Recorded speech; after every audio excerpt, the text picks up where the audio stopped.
Random variable and probability distributions में हम expected values find out कर रहे हैं। एक्सरसाइज 5.2 है, इसके एप्लीकेशन के क्वेश्चंस हैं, जिसमें स्टैटिस्टिक्स फॉर मैनेजमेंट की बुक से मैं 5.13 नंबर क्वेश्चन कर रही हूँ।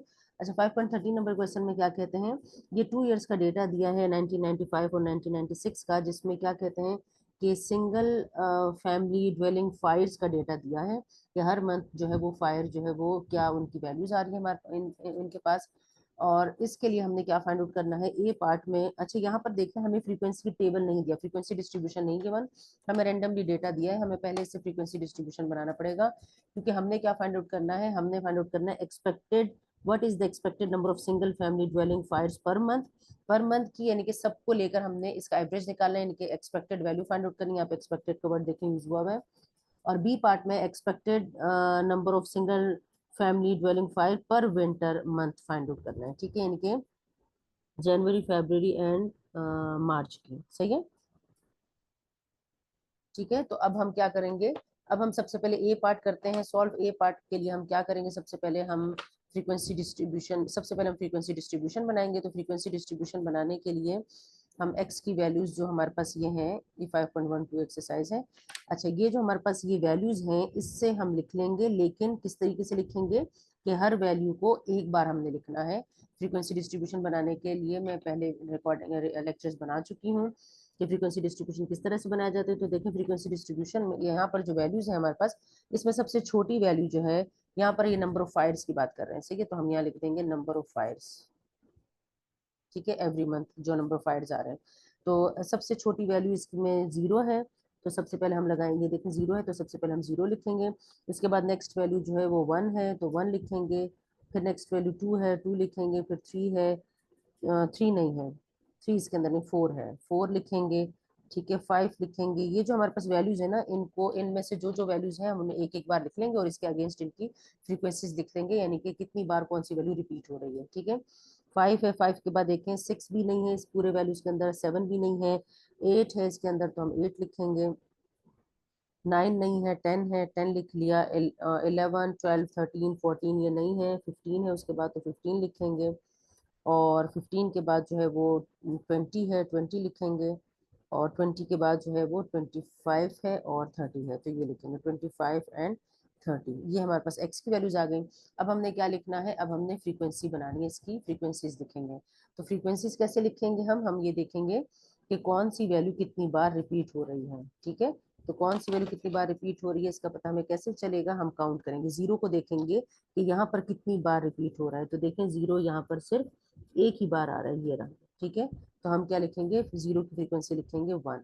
इसी तरह से 1 की फ्रीक्वेंसी क्या आएगी, 1 जो है वो कितनी बार रिपीट हो रहा है, 1 भी सिर्फ एक ही बार आ रहा है, तो 1 की फ्रीक्वेंसी भी 1 है, इस तरीके से। ठीक है, इस तरह से 2 को देखेंगे, 2 कितनी बार रिपीट हो रहा है, तो 2 जो है वो यहाँ पे देखते हैं 1, 2 और 3, 3 टाइम्स रिपीट हो रहा है, तो हम यहाँ लिखेंगे 3।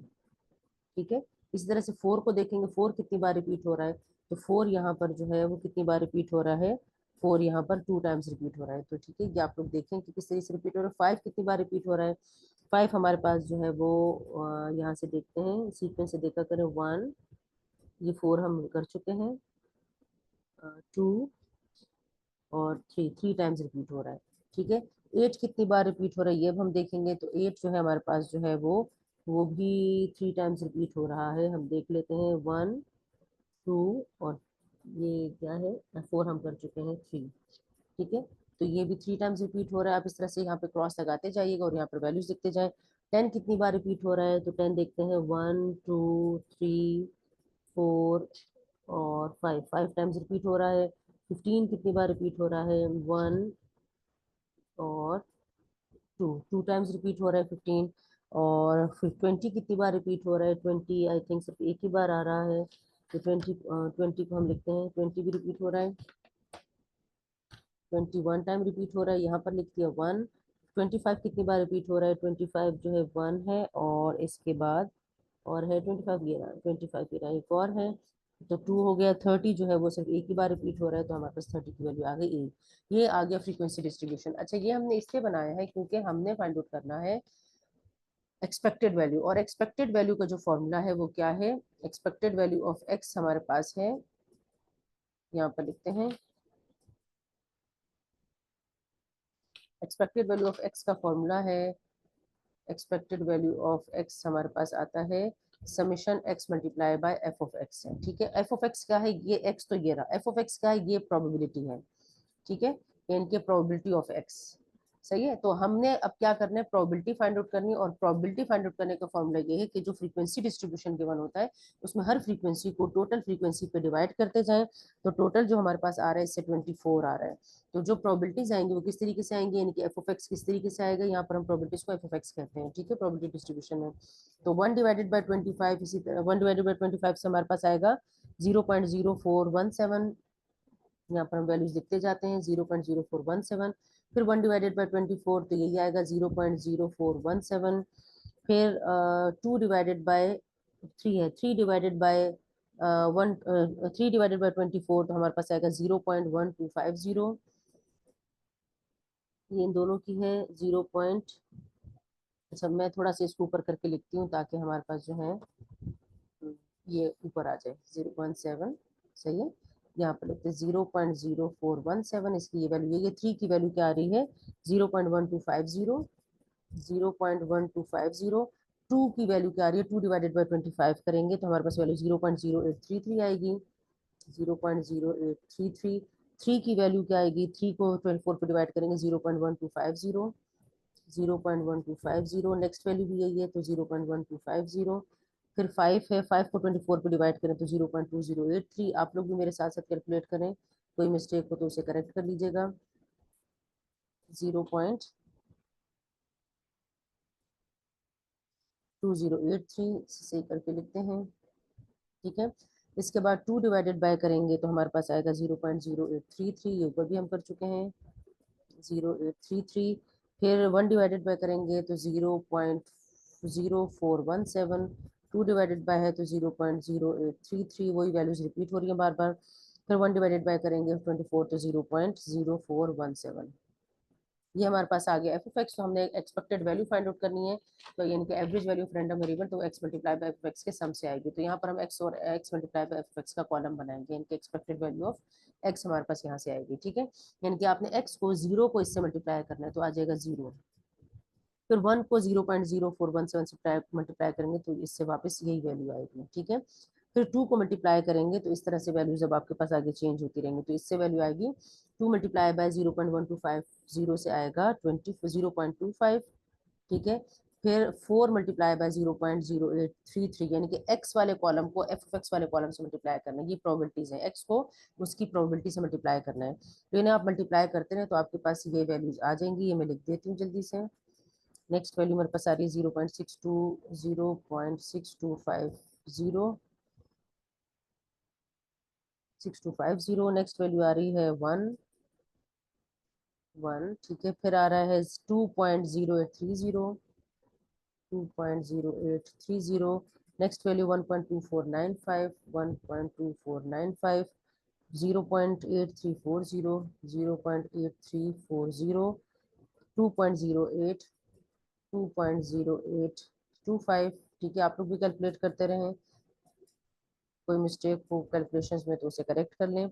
जब हम इसका टोटल करेंगे तो हमारे पास आएगा 9.7499। ठीक है, ये हमारे पास आ गई एक्सपेक्टेड जो है, क्या पूछा था इन्होंने, एक्सपेक्टेड फायर पर मंथ। ठीक है, ये क्या है, expected number of single dwelling fire, single family dwelling fire per month. ये पर मंथ की हमारे पास ये वैल्यू आ गई है।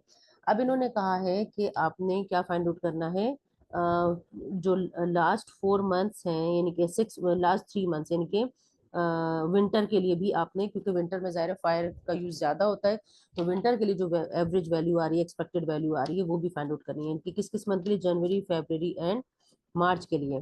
तो जनवरी, फरवरी एंड मार्च, तो ये 3 मंथ्स आ जाएंगे। तो ये 3 मंथ्स का मतलब ये है कि हमारे पास ये 6 मंथ्स हो जाएंगे ना, 2 ईयर्स का डेटा है ना, तो ये 3 वैल्यूज हमारे पास आएंगे। तो इसे हम थोड़ा सा इरेज करते हैं इसके ऊपर से ताकि ये नजर आए हमें क्या है ये। ठीक है, तो हम यहाँ पे क्या करेंगे, हमने क्या करना है, हमने इन तीनों के लिए फाइंड आउट करना है अब। इन तीनों के लिए। तो अब जो हम बी पार्ट के लिए जो अब हम वैल्यूज बनाएंगे वो किस तरीके से बनाएंगे। सबसे पहले उस बिल्कुल वैसे ही जैसे अभी हमने बनाया फ्रीक्वेंसी डिस्ट्रीब्यूशन, तो पहले फ्रीक्वेंसी डिस्ट्रीब्यूशन बनाएंगे, एक्स की वैल्यूज लिखेंगे, उसके अगेंस्ट उसकी फ्रीक्वेंसी लिखेंगे, फिर उसके अगेंस्ट उसकी प्रोबेबिलिटी लिखेंगे और फिर उसके अगेंस्ट उसकी एक्सपेक्टेड वैल्यूज लिखेंगे। ठीक है, ये सब हमने बनाना है। तो एक्स की वैल्यूज पहले लिखते हैं। एक्स की वैल्यूज में हमारे पास क्या क्या आ रहा है। एक्स की वैल्यूज हमारे पास 10 है। ठीक है, जो जो डेटा है वो आपने लिखना है, सीक्वेंस में लिखना है। 10 है, फिर 15 है, फिर 20 है, फिर 25 है और फिर 30 है। ठीक है, इनकी फ्रीक्वेंसीज भी लिखते हैं। 10 जो है वो वन टाइम रिपीट हो रहा है, तो 10 की जगह 10 के अगेंस्ट फ्रीक्वेंसी 1 लिखेंगे। 15 भी वन टाइम रिपीट हो रहा है, 20 भी वन टाइम रिपीट हो रहा है, 25 टू टाइम्स रिपीट हो रहा है, ये देखें 25 और 25। ठीक है, 30 जो है वो वन टाइम रिपीट हो रहा है। तो टोटल फ्रीक्वेंसीज की आ गई 6। तो प्रोबेबिलिटीज कैसे निकालेंगे, हर फ्रीक्वेंसी को उसकी टोटल प्रोबेबिलिटी पे डिवाइड करते, टोटल फ्रीक्वेंसी पे डिवाइड करते हैं, यानी कि 1 डिवाइडेड बाय 6, तो आएगा 0.1667। ठीक है, ये सब चूंकि 1 है ये दोनों भी, तो ये 6 पे डिवाइड करेंगे, यही वैल्यू आएगी, यानी कि 0.1667। 0.1667, इसकी भी यही आएगी 0.1667। 2 की वैल्यू डिफरेंट आएगी, वो हम कैलकुलेट कर लेते हैं। 2 को डिवाइड करें 6 पे तो आएगा 0.333। ठीक है, एक्सपेक्टेड वैल्यू लिखते हैं। एक्सपेक्टेड वैल्यू के क्या formula, x multiply by f x, यानी कि एक्स और एफ ऑफ एक्स को मल्टीप्लाई करना है आपने। एक्स और एफ एक्स को मल्टीप्लाई करेंगे, यानी कि 10 मल्टीप्लाई बाय 0.1667, तो आपके पास आएगा 1.667, ये आ जाएगा आपके पास। ठीक है, इसी तरह से फिर 15 मल्टीप्लाई बाय 0.167 तो आएगा 2.5, फिर 20 मल्टीप्लाई बाय 0.1667 आएगा 3.333। इसी तरह से 25 मल्टीप्लाई बाय 0.333 से आएगा 8.333, 8.333। और जब 30 मल्टीप्लाई बाय 0.1667 करेंगे तो हमारे पास आएगा 5। और इसे जब आप टोटल करेंगे तो आपके पास एक्सपेक्टेड वैल्यू आ जाएगी, वो है 20.833। ये हमारे पास वैल्यू आ गई किस इसकी, एक्सपेक्टेड। यहाँ पर लिखा है, देखें यहाँ से आप स्टेटमेंट ले लिखें, expected number of single family dwelling fire पर विंटर मंथ्स। सही है, तो ये हमारे पास क्वेश्चन नंबर 12 का कंप्लीट सोल्यूशन आ गया।